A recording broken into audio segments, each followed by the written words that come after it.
जय परमेश्वर, जय परमेश्वर, जय परमेश्वर।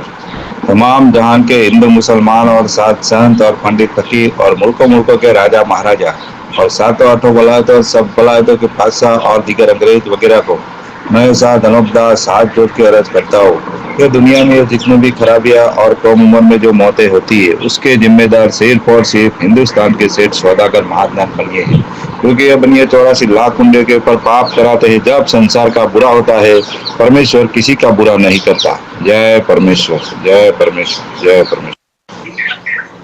बढ़ाओ किताब मुफीद आम मौसुम जगत हितकारणी तसनीफ साथ अनूपदास मुठ वतन मुल्क मारवाड़। यह जगत हितकारणी जिसको श्री अनूपदास प्रिंटिंग प्रेस सावने यरमपुरा में छाप के प्रसिद्ध किया। तारीख 17 अप्रैल सन 1909 जावैसास विधि 12 संवत 1965। जय परमेश्वर। श्री जगत हितकारणी इलतमास यह किताब मैंने फायदा आम के वास्ते वह मेहनत तमाम और बहुत से रुपया खर्च करके तैयार की है। इस वास्ते सब सज्जनों से यह प्रार्थना है कि इस किताब को तमाम व कमाल व हरूफ बगौर तमाम पढ़े और सोचे और समझे और इन मनियों के जाल से बचे। जय परमेश्वर।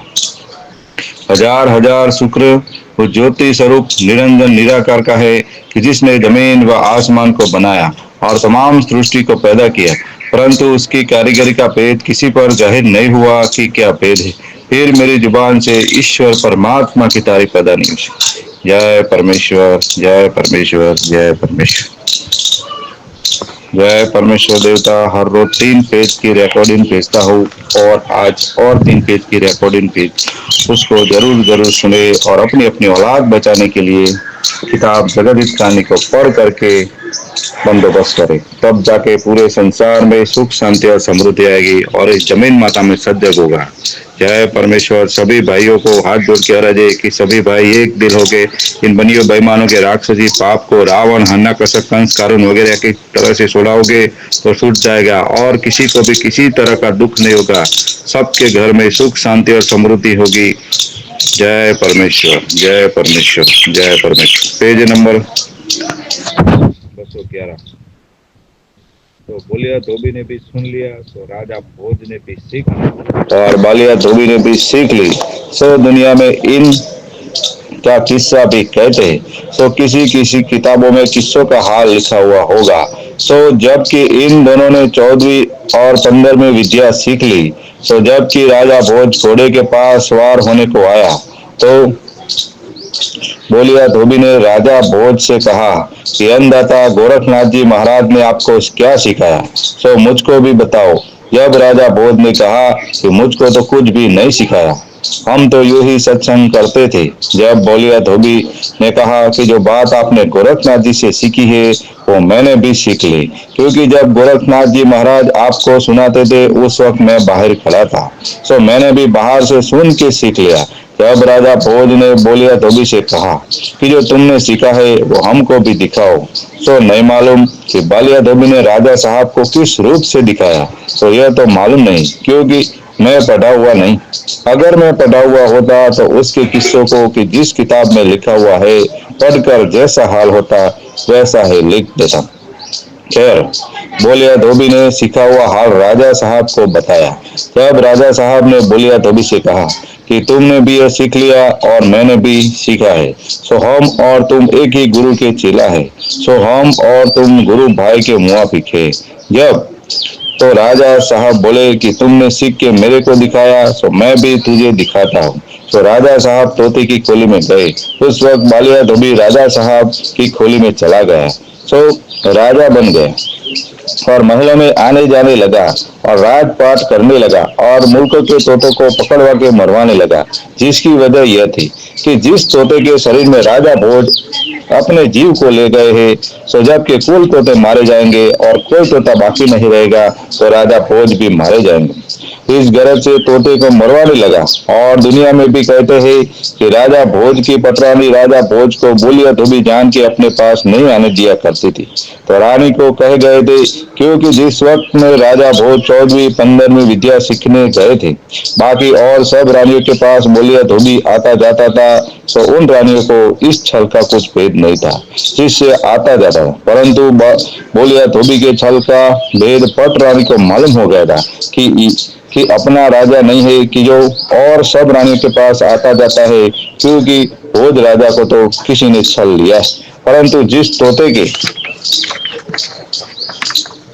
पेज नंबर 212, जय परमेश्वर, अंदर राजा भोज अपने जीव को ले गए थे, उस तोते को किसी पातर ने या और किसी जात ने पकड़ लिया था। तो जिस जात के घर में तोता था, उससे तोते ने कहा कि मैं राजा भोज हूँ और मैं अपनी खोली छोड़ के तोते की खोली में आ गया हूँ और मेरी खोली में बोलिया धोबी घुस गया है। तो वो राजा बन बैठा है, परंतु राजा मैं, क्योंकि मैं और धोबी बोलिया 14वीं और 15वीं विद्या और 16वीं कला सीखने को गोरखनाथ जी के पास गए थे।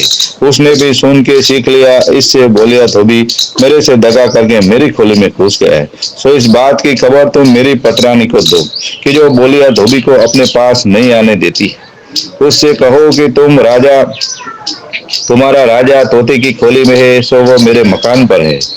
सो उसने पटरानी को खबर दी। जब पटरानी ने तोते को मंगवाया तो तोते ने पटरानी से यह कहा कि रानी साहब, तुम बोलिया धोबी से यह कहना कि राजा भोज साहब की जो तुमने 14वीं और 16वीं विद्या सीखी वो हमको भी बताओ, तो हम भी सीखे। जब तुमको हम भी सब रानियों की तरह से अपने पास आने देंगे। तो पट रानी ने यह बातें कही, सो बोलिया धोबी ने सुन ली और सुनकर अपनी सीखी हुई विद्या पटरानी को बताई। तो जिस वक्त की बोलिया धोबी राजा भोज की पटरानी को अपनी सीखी हुई विद्या बताई, उस वक्त भोज साहब तोती की खोली में से निकलकर अपनी असली खोली में आ गए, क्योंकि बोलिया धोबी बकरे की खोली में चला गया था। सो जबकि राजा भोज अपनी खोली में आ गए और बोलिया धोबी को बकरे की खोली में देखा। जब भोज राजा साहब उस बकरे के पीछे कि जिसमें बोलिया धोबी जीव को ले गया था, उसके पीछे वास्ते मारने के भागे, क्योंकि बोलिया धोबी बकरा होकर बाजार में चला गया था। जब इन बनियों ने छुड़वा दिया और कहने लगे कि अन्नदाता, इसको अमर करके छोड़ दो और इसको मत मारो। सो इस बात का चर्चा संसार में भी करते हैं। सो वो बात तो तुम सच सच मानते हो। सो देखो भाई कि जिसको तुम 14वीं और 15वीं विद्या जो कहते हो वो करामत नहीं है, वो तो बनियों के घर का जादू है। परंतु इन बनियों ने अपने गुप्त पाप को प्रकट न होने के लिए तरह तरह के किस्से चला दिए, जिससे राजा, बादशाह और साधु फकीर और रैयत भूली हुई है। अगर कोई समझेगा तो हम बनिए तो अलादा के अलादा रह जाएंगे और राजा, बादशाह और साधु फकीर और रैयत वगैरह मारी जाएगी, क्योंकि समझने वाले राजा बादशाह यह जानेंगे कि राक्षसी पाप इनका ही है। पेज नंबर 213, जय परमेश्वर। जिससे दुनिया को बहकाते फिरते सो यह अकलमंदी इन बनियों ने उनके मराने के वास्ते की है। अलावा इसके ये बनिए अपने जादू से नजर बंद कर देते हैं और जिसको कि मारना चाहते हैं तो उसको मार देते हैं। जब उसके शिकल का दूसरा शख्स अपने कुल में से करके सुझा देते, तो राजा भोज को भी इन बनियों ने ही मारा होगा, क्योंकि गोरखनाथ जी से और बोलिया धोबी से तो कुछ भी नहीं हो सकता है।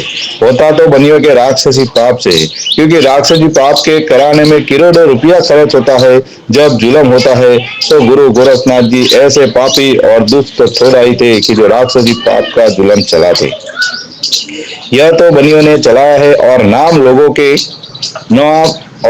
और लोगों के राजा बादशाहों के और साधु फकीरों के वास्ते मराने के छल करके लगा दिए, क्योंकि खोली में से निकलकर दूसरी खोली में नहीं जा सकता है। और तमाम बातें झूठी, ना राजा भोज तोते की खोली में, ना बोलिया धोबी राजा साहब की खोली में, ना बकरे की खोली में गया।